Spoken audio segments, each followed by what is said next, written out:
Wendy Cheng is an influential Singaporean blogger and is currently the most popular online personality in the Asia-Pacific region. She has also won numerous awards, such as the region's Best Blog, Most Influential Blog, and Best Original Blog Design.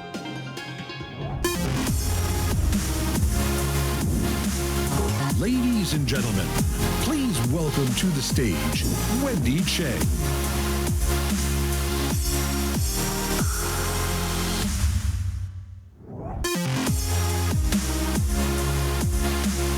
Ladies and gentlemen, please welcome to the stage, Lindsay Bennett from Ad News. Hi everyone. Hi, is it working? Yes, Yeah, we're on. okay. We're on. Glad to see everyone's still awake. Great. It's so good to hear influencer marketing being spoken about all day today. When I first started at Ad News, it was so niche and, there wasn't much content out there about influencer marketing.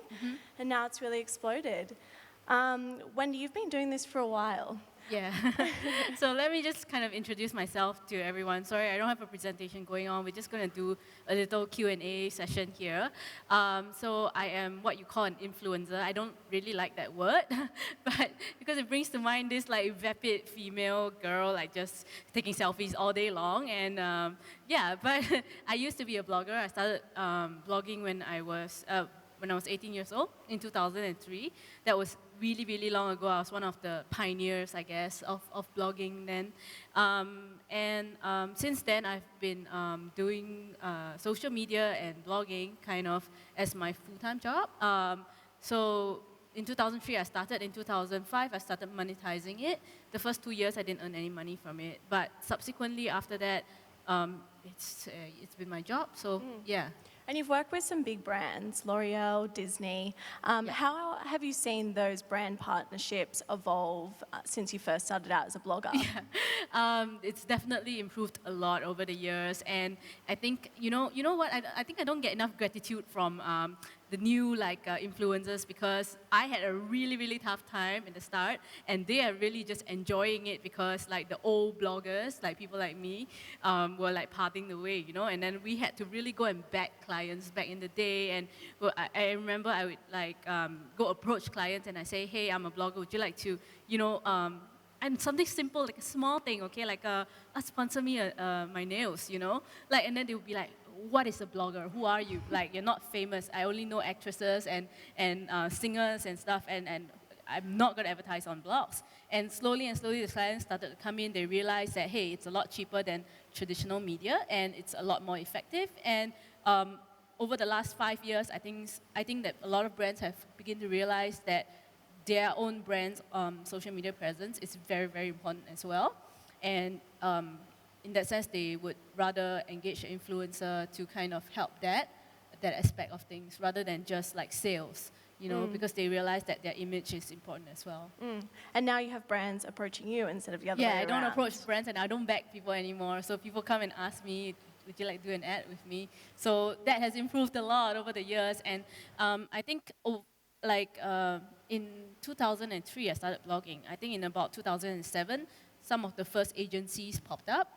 So it's never been heard of. People hear about modeling agencies or agencies for celebrities, but then blogger agencies came about, and that made things a lot easier when you have a salesperson going out there to find clients for you, representing you. It's not very effective when you're praising it. Like, hey guys, I'm really, really famous. Want to advertise with me? And then it's better if you have a manager doing that for you. Well, you guys are really tired. It's all right, we've not got long. How involved in those conversations are you? Do you go with your manager to those brand discussions and kind of make it clear what you want to achieve from the brand partnership? You mean after they say that they want to work with me or before? Yeah. Like how involved do you have to be in those partnerships to make sure they're authentic? Most of the time, it's like my manager would say, okay, brand X wants to work with you, so would you like to work with brand X? And most of the time, it's a brand that I've heard about, and usually I would say, all right, give me the products and I'll try it for like a month or something, and then after that, if I decide that, hey, I like the brand, most of the time it's pretty okay, and I'll say, all right, I'll accept the ad and then I'll go ahead and do it. Because I know something we were talking about earlier was the example of an influencer last year who asked for free accommodation from a hotel. Yes. And she got a lot of backlash from that, and the hotel outed her. Yeah. What do you think of that situation, and do you think it's okay to ask for free products or free accommodation in exchange for your... I don't know how many of you have heard about the White Moose Cafe incident. Anyone? Okay, so some of you have heard about that. It was really interesting because this influencer was doing what influencers typically do, which is to approach a brand for sponsorship. So this girl, I think Elle Derby was her name, she was asking this, very unfortunate for her, so asking this White Moose Cafe and Hotel to sponsor her a 5 days hotel stay while she was in Dublin or something. So she has about 80K Instagram followers, which is quite a sizable amount. And personally, I don't find anything wrong with what she did because she was really polite and judging based on her reach and the worth of a stay at a three-star hotel, I would say that she's actually giving them more in value than they would give to her because as a hotel, it doesn't really come at much high cost to you to give a room for free for a blogger to stay in because you will never have a fully booked hotel anyway. So if your room is empty, just let her stay in it, you know? So in exchange, you might get some really, really good publicity, photos that you can use on your website and stuff like that. But the guy was a genius because he decided that he was going to blow up this matter and he basically trolled her by being really, really rude to her. And because he owns the business, he has the ability to do that. Most big businesses would not dare to do something like that. But the outrage made his company really, really, really famous. And he continued to troll her after that, even though, like, I would say that the response was 50-50. Some people were on his side, some people were on the girl's side. To me, that response shows that there's a really negative sentiment with influencers because I personally didn't think that she did anything wrong. She just asked a really polite question, would you like to work with me? If you don't want to, then just don't. You don't have to insult me, right? So like, yeah, and yet I see a lot of people that are on the cafe side. Yeah, so. Why do you think there is that skepticism and negativity around influencer marketing? A lot of reasons. Well, Tina's talk, like, I think, addressed a lot of it. I think, you know, influencers, they are like really exploding right now. And this general sentiment of influencer is just like a vain girl taking pictures on Instagram in like various stages of undress. And like they're just basically asking for free stuff, you know, all the time. And I think people feel that, I wouldn't say the word is jealous, but it's more like a feeling that you don't really deserve the good life that you're having. Like, you have no talent, like you're not good at singing or dancing or acting or anything like that. You just basically take nice pictures and maybe they're edited, maybe they're not. Yeah, so they just post things on Instagram and I think to a lot of people, this is not hard work, it's not talent, then they just don't feel that you really deserve the high life that you're getting. Yeah. People like don't that. understand that it's a full business right now. Like, It's a full business. It's really, really hard to stay relevant all the time. And I'm not trying to defend them. I'm sure like it's not as hard as working on a farm, but you know, it's still pretty hard work to constantly find like places where you can like take nice pictures. Okay, I think I'm beginning to sound really irritating right now. Staying relevant is a huge thing for you. Obviously, as you said, you were kind of one of the pioneers, and now there's a whole bunch of influencers. Yeah, so many. So many, a new one every day. How do you stay relevant in an industry that everyone wants to be a part of? I think I'm really, really lucky because I started at a time where there was really very little competition. And so I think when you talk about bloggers in Singapore, like a lot of people think about me because I was one of the first. But yeah, it's really, really difficult to stay relevant, I think. You have to keep up. If you're like a beauty blogger, you have to really keep up with trends. Okay, so just give an example. If you're a beauty YouTuber, let's say a new Kylie lip kit comes out, you need to be the first to get your hands on it and do the first review. Because if you're the 10th review, you don't matter anymore, unless you are so funny that you just like better than everyone else, you know? Just keeping up.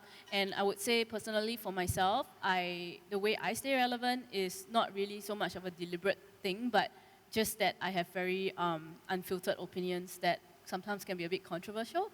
And the controversy really just helps keep me relevant. I have seen some controversy that you've been in Thank you. in the past. Obviously, that controversial content is controversial for brands also that maybe want to align with you. Right. How do you manage being controversial but also being safe enough for brands to kind of back you, advertise with you, monetize your YouTube clips? Yeah, I think I think like this is a concern for a lot of brands, and somehow I just feel that if you're somehow popular enough, that they would rather take the risk with that. And I think that you also need to know how to behave and just kind of like not bite your client, like when they're trying to feed you. So like I wouldn't kick out a big fuss about how this client is terrible or whatever. I wouldn't say stuff like that. I mean, if it really, really happens, I guess maybe I will. But like, clients know that, okay, if you're paying me for an ad, then yeah, so I would help sell your product. I wouldn't be like trashing it or anything like that. So I think over time, they see a lot of other brands have worked with me, nothing has happened. So they start to as well, yeah. So maybe brands pick you because they already know what you stand for, and you might do controversial content, but you won't be bad for that brand in particular. Yeah, I think it also helps that they see other brands like, take the same risk.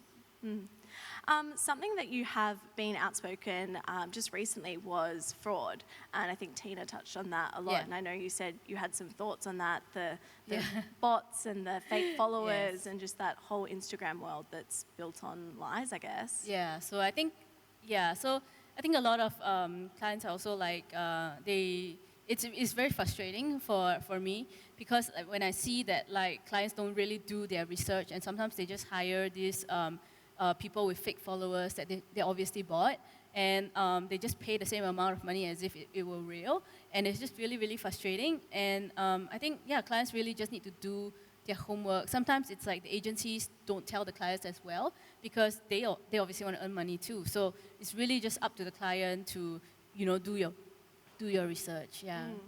Doing that's one tip you would give. What's some other tips other than doing research that you'd give to brands? To brands, I would say, like Tina said, that to disclose your ads, and that's something that is I feel very strongly about, because I think that to a lot of clients, maybe they think, well, if I don't disclose my ad, it would seem as if like the influencer has bought the product herself and she really, really likes it. But sometimes clients are kind of stupid, and they get 5 influencers to all try the same product, like let's say a hairdryer. And it's like, okay, well, I see influencer A, B, C, D, they all using the same Dyson hairdryer, for example, right? And I'm like, it obviously is a campaign. I can see the hashtags. I can see that they're linking to your website. So why are you pretending that they bought it themselves? It's just like, it's not honest, and it ruins the influencer, and it also ruins the brand. So both ends, it doesn't work, yeah. Do you disclose all your paid posts? Yeah, I do. Is that required by law? Not in Singapore, it's not required by law, it's in the advertising guidelines, but a lot of influencers just don't really care about it, especially the micro ones. I think they don't even think about doing this full-time anyway. It's just to supplement whatever income they already have for their full-time job. So they just, whatever, like, yeah. Something that also has been going on in the influencer market is some less favourable content being aligned with brands. There was Logan Paul, who had some advertising on one of his YouTube clips that was filmed in the Japanese suicide forest. Who do you think is responsible for monitoring that content? Does it come back to YouTube, or does it come back to the influencer? I guess, like sometimes you just can't really expect like what would happen. I think maybe for Logan Paul, somehow it just didn't cross his mind how controversial it would be. He's always been a bit of a obnoxious kind of jerk, and I think that people who advertise with him already know that. And if you advertise on YouTube, you'd never know when whose video your ads are going to appear on, and that's just a risk that you have to take. But I feel that the advertisers who are too nitpicky about this, they are like, it's not that much big of a deal, because if I see a Coca-Cola ad appear on a Logan Paul suicide forest video, I'm not going to think that, hey, Coca-Cola endorses suicide. Like, obviously, Coca-Cola didn't really choose that video to appear on. They didn't review the content beforehand. It just happens because it's just AdSense. Yeah, so I don't really think it's negative for the brand in that sense. Yeah. Okay. Because I know you don't believe in YouTube having control over your content. Same with No, yeah. Instagram or anything like that. You really want to own that content. Yeah, I think, no, we shouldn't have like YouTube censoring or what we want to say. What's your biggest platform? Is it Instagram that you kind of use the most? Right now, yeah, I think Instagram gets me the most money, but I don't particularly like Instagram that much. Like, over the years, I've like started to resent it a little bit. So you get me started on that, I'll like start ranting about Instagram. Well, I actually watched a video this morning of you referring to Instagram cancer. Could you explain that to everyone? I don't know why, but when I like look at the stats of a lot of the Singaporean influencers and even some of the overseas ones, their followers are kind of starting to drop. And I've realized that mine was as well for a period of time. I think it's because they are maybe purging the old accounts or something like that, because it's across the board, everyone is that. And then also Instagram has have started to have their new algorithm. So it's like now your posts are not chronological. You never know whether people can see your posts or not. So a lot of people have seen that their engagement is just falling. And rather than pushing this, like your content, Instagram would rather push their own sponsored posts on top. And this turns people off. Like if my limit to seeing Instagram before I get tired is 50 posts, right? I'm scrolling. Let's say 10 of it is sponsored posts, then I only get to see 40. And if they increase it, I only get to see 30. And these are the only 30 that I would like. Like the rest, before that, I'm just like, okay, I don't want to see it anymore. And this is why people's engagement are all like dropping. Because you're talking to a room of marketers that are placing those ads there. Yes. Are you kind of don't want to see Instagram build out, placing more advertising on its platform like Facebook has? I think it's, of course, they have to earn money as well. That's their business plan from the start. But I think a lot of it is Instagram just kind of neglecting, it's, at the start, they were very pandering towards the users. Whatever we wanted, they gave it to us. And we wanted chronological, they gave it to us. We wanted video, they gave it to us. But now that they have sold their company to Facebook and they have so many users, they don't really care if you drop out of Instagram anymore. And I think a lot of people are feeling very resentful, especially the top users. Like we've seen, like in the recent few days, a lot of the top influencers are asking people to follow them on Vero.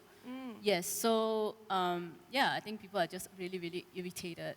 Is Vero something that you will get on board with as a result? I haven't really tried it yet, but yeah, I definitely signed up for it because I'm one of those people who's pretty frustrated with Instagram. Really? Yes. Interesting. Do you think there'll be a day that, you wake up and you go from 600,000 followers to, 600 on Instagram and your whole kind of business is Oh yeah, it's definitely going to happen, man. I'm going to start buying fake followers.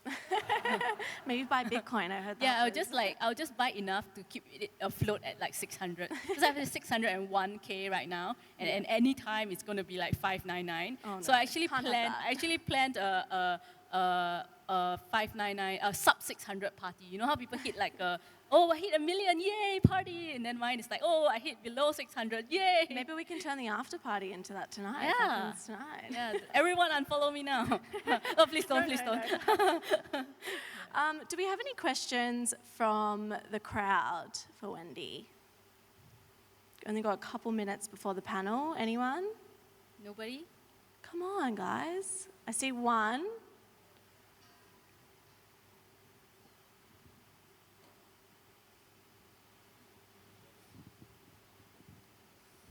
Hi Wendy, Hi. I'm Arif from Bank Mandiri Indonesia. So have you ever accept a job from a brand that you really don't like but you still accept it? I bet you have, and how do you deal with that?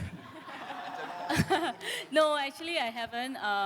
There are brands that I've worked with that I regretted later on. Like for example, one of them was when the skinny tea started going on. Everyone was talking about it. They approached me way earlier on, and I said, okay, I'll do it. And then actually it did work for me. I liked the tea, but then everyone started to write about the skinny mint tea.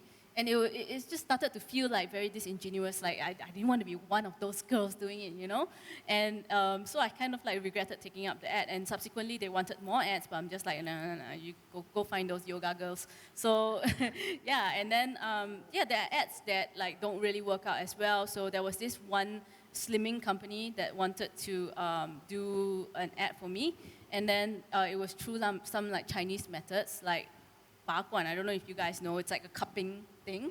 It's supposed to help you slim down. So I said, okay, I will only do your ad for you if I try it and it actually works. So I tried it, actually gained weight. I was supposed to like control my diet, go for their slimming program, and at the same time, eat 40 cherry tomatoes in a day. And at the end of it, I just was so sick of cherry tomatoes, and like I gained weight, so I was like, no, I'm not going to advertise for you anymore. Yeah. Okay, interesting. Yeah. How much responsibility do you feel in yourself when you're pushing like slimming products and products that young girls can see, and they might start drinking that skinny me tea, which can have some negative side effects. Correct. So I try to be a lot more cautious when it comes to such things, and I will always put like some kind of like caution there. Don't drink this with what, or like whatever. Like maybe it will work. It worked for me. I don't know if it will work for you guys, but you're welcome to try something like that. So that slimming one, I didn't wanna do it for them because I felt slimming was a very iffy issue to work on. Like at the end of the day, most of it is just really controlling your diet and exercising. And if a slimming company is asking you to control your diet anyway, you obviously would become skinny. So how much of it is their credit, Yeah. Yeah. We probably have time for one more question if Hey, there's I've anyone. got a question. To your left. Here, yeah, hi. Hey, Wendy, is there a balance between your commitment or your belief in the brand versus how much you would get paid? Sorry, what? I cannot really hear you. Is there a balance between your belief in what you're being asked to promote versus how much you would get paid? So if there was something you didn't really like, but they said, hey, we'll spend 50 grand on this, would you do it? I guess everyone really has a price. If I say no, then like... Good answer. Wait, I guess... but most of the time, I have a rate sheet, right? So they don't offer any more than what is on the rates. So it's a bit difficult to answer that question because nobody has tried to bribe me and say like, here's $50,000, say you like my brand, even though I don't like it. Yeah, I think at the end of the day, when I was younger, I was very resolute about this thing, and I said like I will only advertise for products that I really, really like. But when I was older, I realized that actually, sometimes the brands send me the products and I thought I didn't like it, but I ended up using it and actually liking it. So, it's even if I don't like it, I will still ask around with my friends, hey, what do you think about this product? Like, do you like it? And if a lot of them say, yeah, I do, and I go like, I don't actually like it, but you think it's good? So if a lot of people think that it's good, it's still a trustworthy brand, then I would still accept the ad, but I won't make it sound like I really love the product. I would just be like, hey, I got this product, here are its unique selling points, that's it. Okay, I'm not going to endorse it. I'm not going to say, I love it, it's the best brand I ever used. I'm just going to be like, they gave me this, it does this. My friends like it. Okay, so it's, yeah. And in that sense, it doesn't compromise on my integrity.